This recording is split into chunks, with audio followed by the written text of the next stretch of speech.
Hi guys, welcome back to my channel and welcome to today's video, which is probably going to be one of my favorite videos I've ever filmed. I am finally sharing my birth story with all of you. For some reason, you guys, I just said to myself, I was like, you know what, like a week after I come home from the hospital, I'm going to film this video. Yeah, right. Trying to film a longer video like this with a newborn is so hard, especially in the very beginning. There's so little. They require so much of your attention. And now, almost 7 weeks later, I'm finally sitting down and sharing this video. So Mia's currently taking a nap. My mom is watching her, and I'm gonna be just sitting here chatting with you guys and telling you guys my entire birth story, my entire birth experience. I honestly have so much to tell you that I don't even really know where to begin. So I'm just gonna say this, that this is gonna be a long video. We're gonna be here for a little bit. So get comfortable, grab yourself a snack or a drink. I'm over here drinking my water, and let's go ahead and get this video started. So I think I'm just gonna start off, actually I have to put a disclaimer out there. A few things I just have to say, and this is very important that I put this right in the beginning of the video. And that is that this is just my story, my experience. If you have any specific questions, the best person you should be referring to is your doctor. Don't listen to people on the internet. For me, the reason why I'm sharing this story is because I found a lot of comfort, and I just related to so many women when I was pregnant and hearing their experiences. And now even as a mother, like I go on YouTube for everything. It's just so nice for me to like hear real women share their real experiences, you know? So again, if you have any specific questions about anything that I'm going to be mentioning, speak to your doctor. They will advise you the best. And the second thing is that I don't want to sugarcoat anything in this video. I just want to tell you guys exactly how everything was. And I might say a few words that will sound negative, but I just want to say that overall, I had a very positive birth experience. Even though I might say a few words that might sound a little bit scary or, you know, a little bit negative, like I said, overall, my birth experience was very positive. So, okay, now those disclaimers are out of the way, let's go ahead and talk about everything. All right, so I guess I'll start off in the very beginning. So Mia was born on January 15th of this year, 21, and she was 5 days late. So my original due date was January 10th. She was born on January 15th. I did end up getting induced, and I did have a vaginal birth, but I guess they call it assisted vaginal birth, which I will get to later on in the video. Stay tuned for that. But yeah, I did end up getting induced, and we started talking, my doctor and I started talking about getting induced around 39 weeks. By the way, for anyone that doesn't know, towards the end of your pregnancy, you do go to the doctor every single week. But at 39 weeks, my doctor brought up getting induced. And the reason why is because I wasn't dilated at all, like at all. And they even check you, you know, at 39 weeks to see if you're dilated. They also check to make sure the baby's doing good, you're doing good. And they checked me and I wasn't dilated at all. So they were like, you know what, we're just going to put your name down at the hospital for the following week, January 14th. But we want you to come back twice before then. We want you to come back January 11th, and we want you to come back the morning of January 14th. We're going to see if you've made any progress. They were very encouraging that, you know, even though we are putting your name down at the hospital to get induced and reserving your spot, again, I guess that's the protocol, I'm not sure. But they did say, and they were very encouraging that, you know what, you still could go into labor naturally. Like a lot can happen in a few days, in a whole week especially. So you might just go into labor naturally. They kept saying that. So I was like, okay. Now, I have to be honest with you guys and tell you that for whatever reason, and seriously looking back at it now, I'm like, why? But for whatever reason, I was feeling a little bit bad about getting induced. Because again, I hadn't really researched anything about, you know, being induced and like how the whole induction process works. And is it even called induction? I'm not even sure. But I didn't know that whole, like the whole process of getting induced. What is it? Like, how does it work?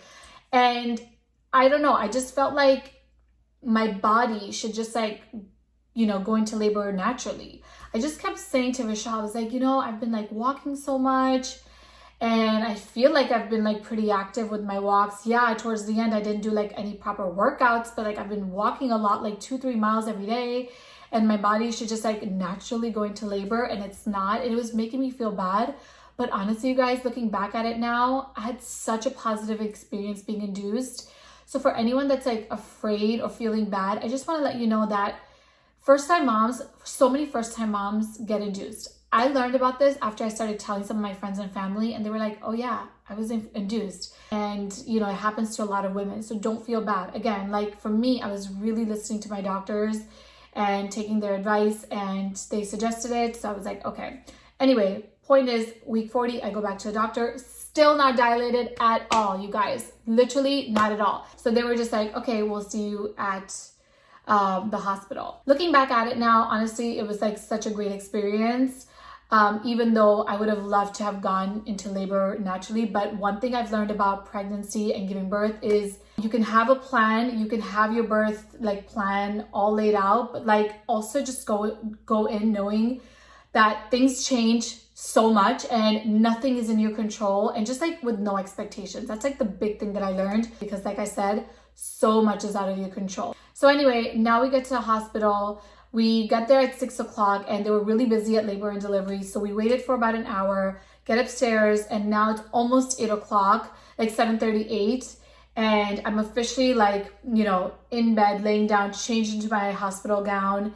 And the first thing they do is just hook you up to the IV. And then my doctor came in, you know, she was like, look, I want you to try to get some sleep. They also told me I can get the epidural anytime I want, which I didn't realize. I thought that you get the epidural like when you start contracting, but they did say like you can get the epidural anytime you want, because apparently when you get induced, the contractions are supposed to be a lot worse than if you go into labor naturally. I will talk about the contractions as well. You guys, contractions. Woo! I have a lot to say about that too. But anywho, now my doctor comes in and she was just like talking me through this. And I guess the first step in getting induced is they take this like thing. I don't know what it's called. I will put the name right here because I know there's a name for it. But it looks like a flat tampon almost. It's kind of like a little thing right here with like a string. Anyway, they take this thing and they just like stick it inside of you. And that, from my understanding, again, I'm not a medical professional. From my understanding, I remember them telling me is that this device or this thing is supposed to help get the contractions going and help you dilate. That's like step one. And then the second step is Pitocin.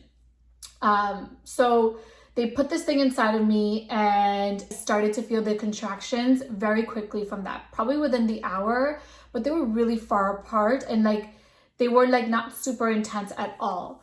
Also, I just want to say, when you get to the hospital, immediately when you're like ready to go, they get you set up with an IV, and they also put like 2 monitors on your stomach, one to monitor and check the baby's heart rate, and the second one to check and monitor your contractions. So you get 2 bands on your belly. Anyway, now they put this device inside of me, and then my doctor goes home for the night because their shift ended.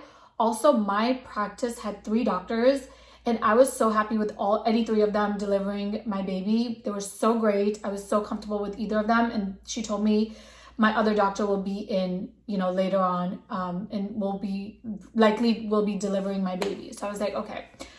So now I'm starting to feel the contractions, and they keep going in and out. And the way that I would describe the pain of the contraction is that it is so intense,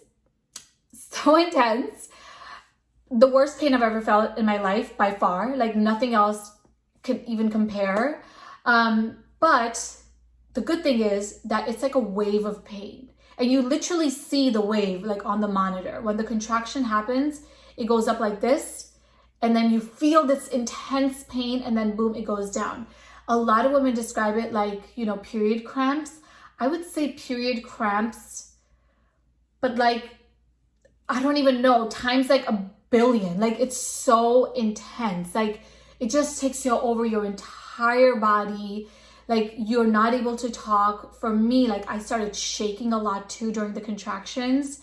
And it's just a lot. Like even talking about it right now, you guys, I get the chills. I really get the chills because that pain, I really can't even describe it. Just like think really like period cramps, but like times a billion and like the worst pain you've ever felt. Again, I don't want to sugarcoat it because that's just how intense they are. But the good news is you feel it going up, and then as it goes down, the pain lessens and then it disappears. And then you're talking like this, like normal, until of course you have the next contraction.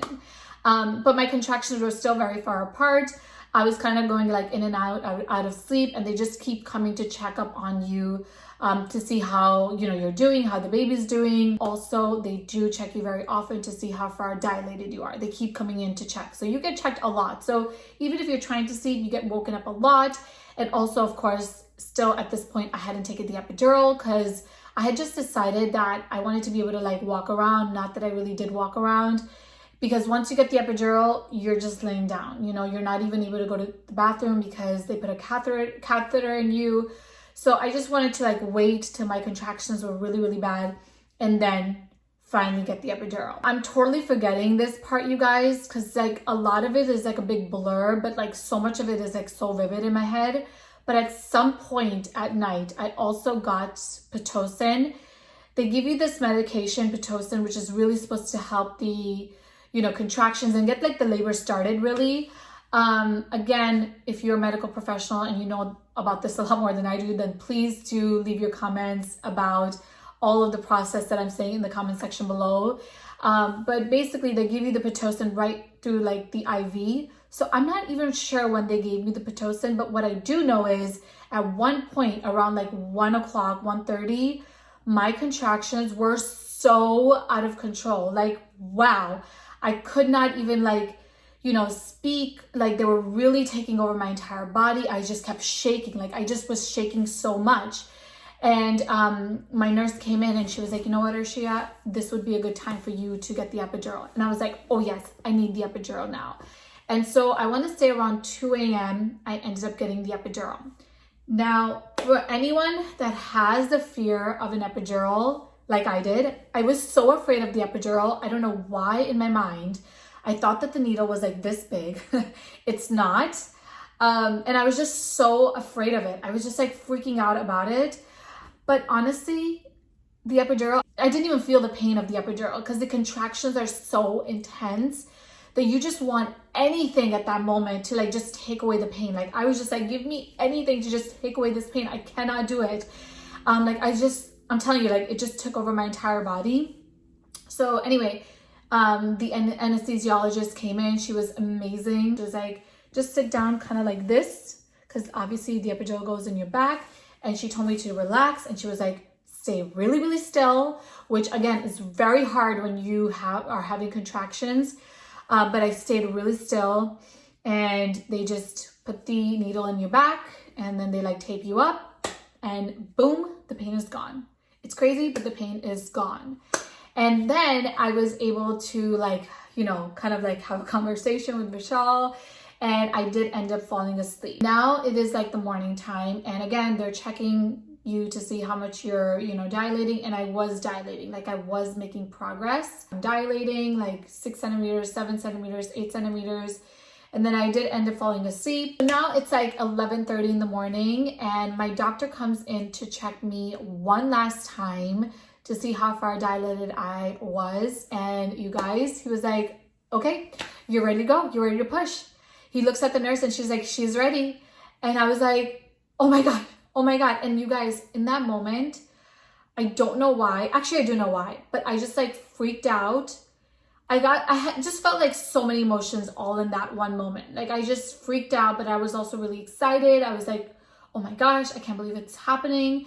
Because getting induced, like the whole process is fairly slow. Like there's steps, right? And then you just have to wait to see how your body's reacting, how the baby's reacting.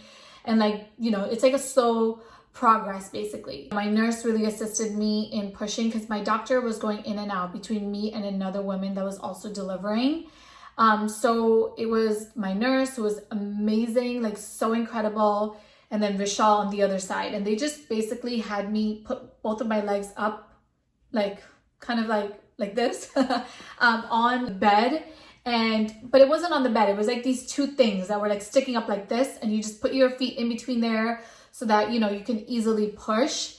And she showed me how to push properly. And wow, you guys, like pushing, was a lot, and I will talk about that in a second. But I want to just say that I pushed initially like 4 times, and my doctor came in. I was like, is the baby here yet? And he was like, okay, Arshia, listen, this is not like the movies. You're going to be here for a while. So just mentally prepare yourself. You don't just push 3 times and the baby's here. Like, it does happen for a lot of women, but you're likely going to be here for a while. So just like mentally prepare yourself. And actually, you know, I really needed to hear that, because then I pushed for 2 hours. I pushed straight for 2 hours, and the contractions were so close together. To me, honestly, looking back at it now, they felt like they were just like 30 seconds apart, but they were probably, I don't know, like maybe a minute apart. I remember just like feeling the contraction, and then they want you to push with the contraction, and then you get like a moment of break, and then it's go time again. Like you push, and then you get a quick break, and then it's, you know, it's like you just keep pushing like that. The other thing also, you guys, and I was not ready for this at all. Like, I didn't know that they did this. 2 things actually. The first thing is, when you're actively pushing, at least my hospital, they put, you know, when you get your blood pressure checked, they put that thing here, except that, oh my gosh, this machine was like ultra tight. Like, it was so tight, and it just kept going in and out, in and out, in and out, because they really want to monitor your blood pressure when you're actively pushing. And it was just so uncomfortable. Like, I could not concentrate because of, you know, the blood pressure machine, because it was like pressing so tight, and then it would let go, so tight and let go, and it just kept happening for 2 hours straight. And then the second thing, and again, I just didn't expect this. I didn't know that they did this. I don't know if all hospitals do this, but they did this at my hospital during my labor. They turned off, or they turned down the epidural. So basically, again, I found out later on, they want you to like push and feel the contraction, so you can like push with the contraction. Again, I'm not sure why. If you do, please let me know in the comment section below. From my understanding now, like, you know, when you get induced, the contractions are a lot worse. Again, I don't really have anything to compare it to, because this is my only baby. This is my first labor. But the contractions were so bad, and you are, you know, contracting so frequently, just is happening so fast. And you're also pushing. So it's like a lot on your body. Like, labor is like a lot physically, obviously. Like, it's just a lot physically. Like, the amount of strength it takes is just unbelievable. But also it is a lot mental too. Like, you really have to mentally tell yourself that you can do this, you can do this. There were so many times when I was pushing that I just was like, I can't do this, I can't do this. But I had to mentally keep telling myself that I can do this, that I got this. Even like having my doctor and my nurse and Vishal, like their positive affirmations, like you can do this, really helped me a lot to just keep going. So yeah, now I'm, you know, actively pushing, and it's probably been like an hour. And you guys, I just had to tell my doctor to just get the epidural back up and running, because I just could not concentrate on pushing properly, because there's like a technique to properly push as well. I learned that. I couldn't properly push because of the pain. Like, I couldn't concentrate on pushing because I just felt this intense pain. So with the epidural, you get this like little like button that's like connected to the IV, and you just press the button, and you can only press it a few times within like a certain time. And they give you more epidural, you get more epidural.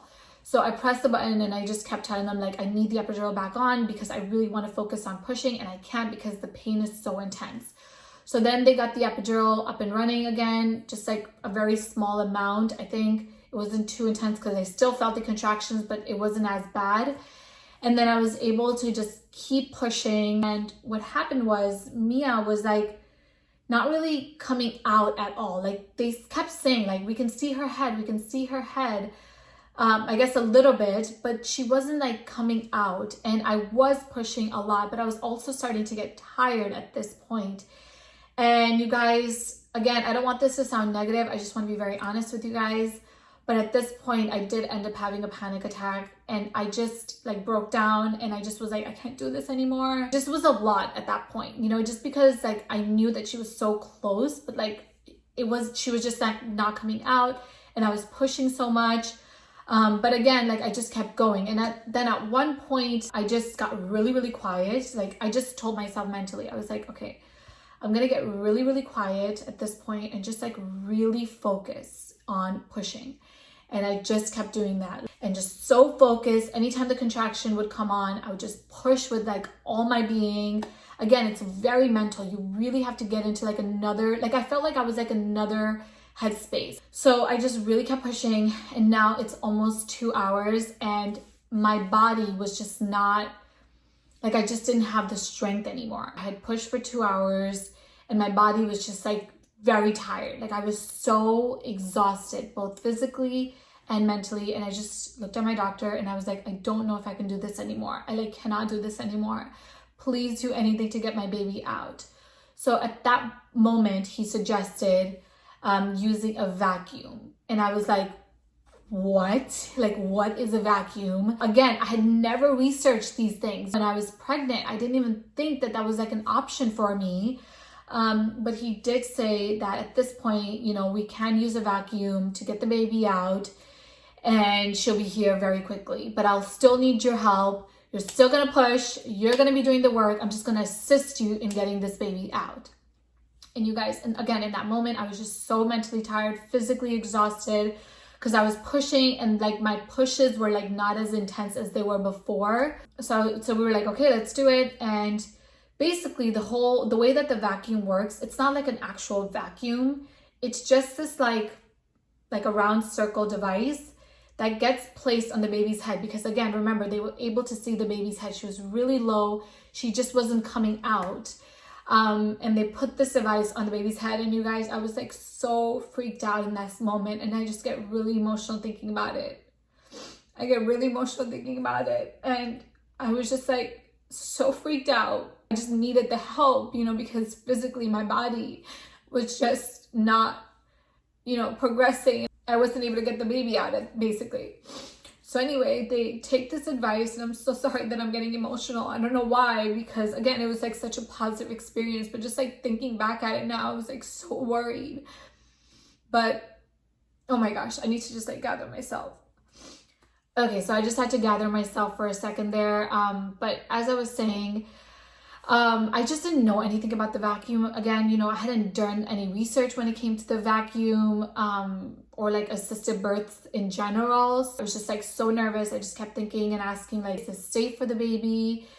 And, you know, you have to remember, like, I'm not really even able to speak. So like Rochelle was really speaking a lot on my behalf. And it's also so important to have someone like advocate for you and like speak on your behalf, because for me, like, even if I was able to get a few words out, I wasn't able to comprehend a lot, because again, you're so tired physically, you're so tired mentally, there's so much going on, you're just like in another world, basically. So Vishal, I do remember him asking like, what are the risks and all of that.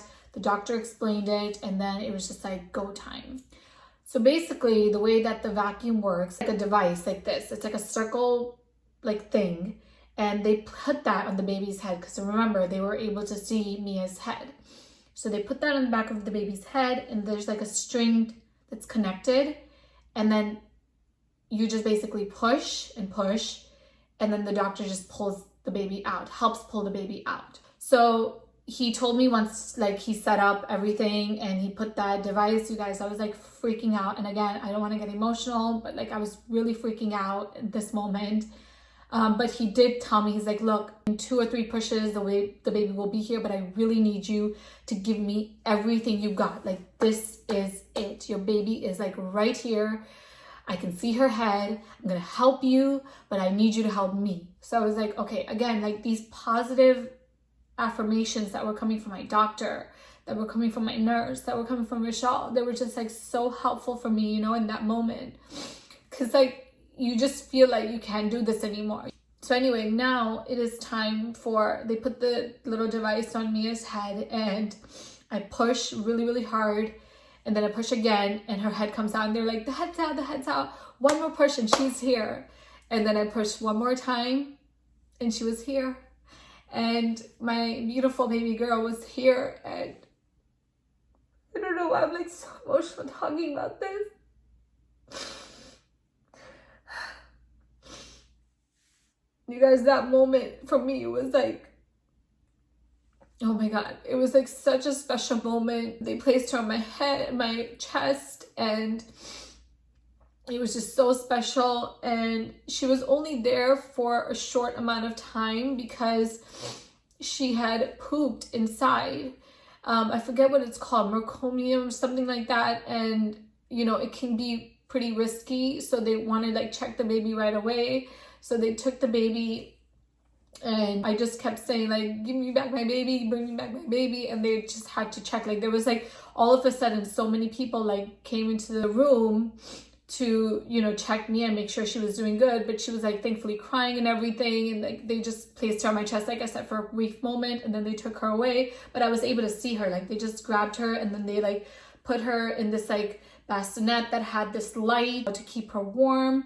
And Vishal was able to walk over there, and he was there the whole time. Like, you know, that gave me so much comfort that like at least he was there with her.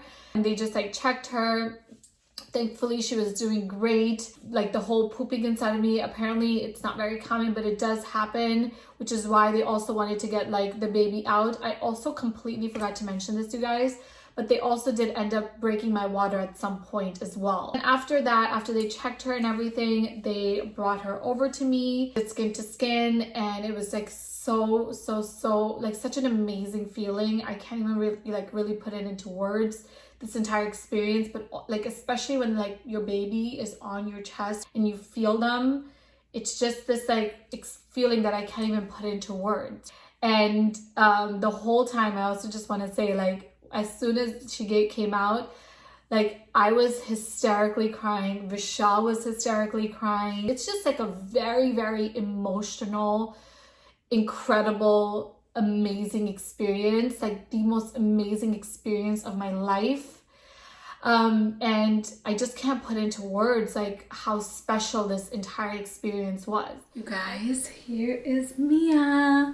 So I'm actually filming this part of the video, and also I'm talking low because she is asleep, but I'm filming this part of the video 2 weeks after the story that you guys just heard, my birth story.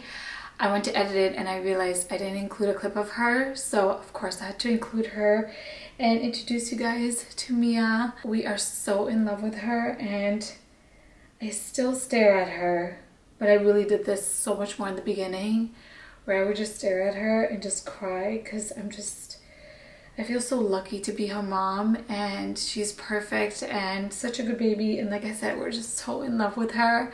And I wanted to officially introduce you guys to her as well. So had to quickly include this clip before I end the video. And now let's go back to the other video and you guys can hear some final thoughts there. And yeah, I totally forgot to mention this part, but I did also end up getting a few stitches. And I have to say, the recovery process after birth has been fantastic for me. The first week was tough for sure. Like, it's hard to walk around, you know, you can't really do much at all. You're very sore. It's a lot going on, especially I would say like the first 3 days, 4 days was a lot. But because I didn't tear too much, I had a fairly quick recovery and I feel good. This is the end of the video. I hope you guys enjoyed it. And like I said, this was just my experience, my story. And overall, it was so positive, and I'm so grateful to all of the medical staff at the hospital, my doctor, my amazing nurses, Mia's pediatrician, all the doctors, like everyone was just so amazing. Anyway, guys, I hope you all enjoyed this story. Thank you so much for being here, and I'll talk to you guys in my next video. Bye!